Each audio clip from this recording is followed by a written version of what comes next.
ఆదిలాబాద్ జిల్లాలో ఒకప్పుడు రాజకీయాల్లో ఆయన సూపర్ సీనియర్.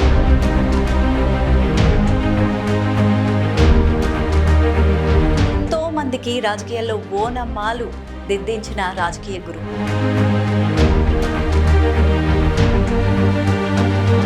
అయితే 3 సార్లు ఎమ్మెల్యేగా, 3 సార్లు ఎంపీగా, కేంద్ర మంత్రిగా, ప్రభుత్వ సలహాదారుగా, ఒకటి కాదు ఈ రాజకీయ పదవుల లిస్టు చెప్పాలంటే ఒక బుక్ కూడా సరిపోదండి.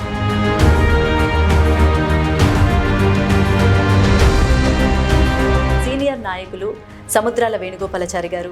సార్ చాలా సంతోషంగా ఉంది మీరు మా స్టూడియోకి రావడం. మీ దగ్గరనే ఇప్పుడు కాంగ్రెస్ పార్టీలో వచ్చిన తర్వాత ఫస్ట్ ఇంటర్వ్యూ మీతోటి ఈరోజు.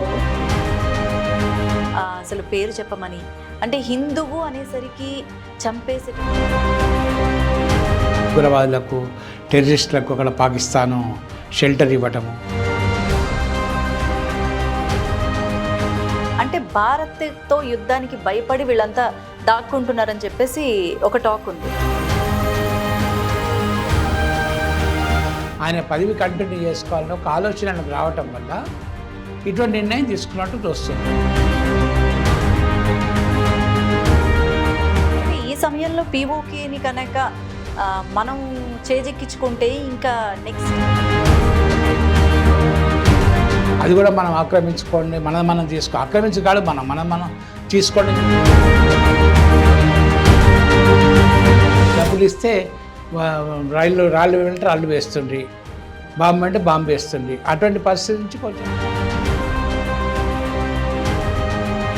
ఒకవేళ ముస్లిమ్స్ ఉన్నా మన రాజ్యాంగాన్ని పాటించరు, వాళ్ళ ఏదైతే పుస్తకం రాసుకున్నారో ఆ నిబంధనలే పాటిస్తారు. ఓటింగ్ పర్సెంటేజ్ పెంచుకోవడానికి కానీ, లేకుంటే ఒక విభజనవాదాన్ని చేయడానికి కానీ ఈరోజు ఓల్డ్ సిటీలో ఉగ్రవాదులు ఎక్కువగా ఉంటారు.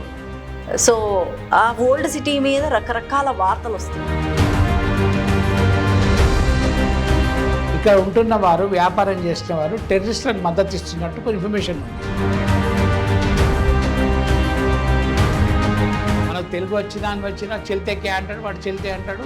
అంటే వ్యావహారికంగా కనుక ఈ దేశంలో అన్ని రాష్ట్రాల్లో 3 దశాబ్దాలకు పైగా రాజకీయ అనుభవం కలిగిన సీనియర్ పొలిటీషియన్, రాజకీయ గురువు సముద్రాల వేణుగోపాలాచారితో మాటా మంతి.